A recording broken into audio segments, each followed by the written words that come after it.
മുണ്ടക്കൈ ചൂരൽമല ഉരുൾപൊട്ടൽ ദുരന്തത്തിലെല്ലാം നഷ്ടപ്പെട്ടവർ വീണ്ടും ദുരിതത്തിലേക്ക്.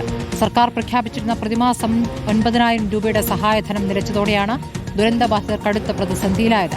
വയനാട്ടിൽ ചികിത്സാ സഹായം പോലും സർക്കാർ നൽകുന്നില്ല എന്ന് പ്രതിപക്ഷ നേതാവ് വി ഡി സതീശൻ വിമർശിച്ചു. ഉരുൾപൊട്ടൽ ദുരന്തത്തെ തുടർന്ന് വീടും ഭൂമിയും തൊഴിലും നഷ്ടപ്പെട്ടവർക്കായി സർക്കാർ പ്രഖ്യാപിച്ചതായിരുന്നു പ്രതിമാസം 9,000 രൂപയുടെ ധനസഹായം. ആദ്യഘട്ടത്തിൽ 3 മാസത്തേക്കാണ് സഹായം പ്രഖ്യാപിച്ചിരുന്നത്. എന്നാൽ ദുരന്തബാധിതരുടെ പ്രതിഷേധവും വ്യാപക വിമർശനവും ഉയർന്നതോടെ സഹായം ഡിസംബർ മാസം വരെ നീട്ടുകയായിരുന്നു. ഡിസംബർ കഴിഞ്ഞതോടെ സഹായം പൂർണ്ണമായി നിലച്ചിരിക്കുകയാണ്. വരുമാനമാർഗമില്ലാതെ ദുരന്തബാധിതർ ഇപ്പോൾ ജീവിക്കുന്നത് കടം വാങ്ങിയും സഹായങ്ങൾ തേടിയുമാണ്.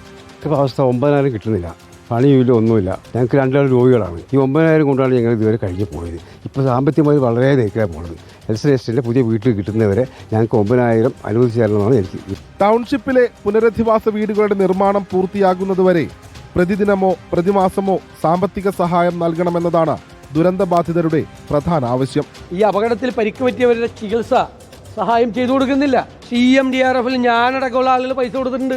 ഇപ്പൊ പ്രചരിപ്പിക്കുകയാണ്, UDF പറഞ്ഞു CMDRF പൈസ കൊടുക്കരുത്. കള്ളത്തരം പറയാണ്. 1000-ഓളം കുടുംബങ്ങൾക്ക് ആശ്വാസമായിരുന്ന 9,000 രൂപയുടെ സഹായം വീണ്ടും പുനഃസ്ഥാപിക്കണമെന്നാണ് ദുരന്തബാധിതർ പറയുന്നത്. സർക്കാർ ഇടപെടൽ പ്രതീക്ഷിച്ച് കാത്തിരിക്കുകയാണ് ദുരന്തബാധിതർ. റിപ്പോർട്ടർ, വയനാട്.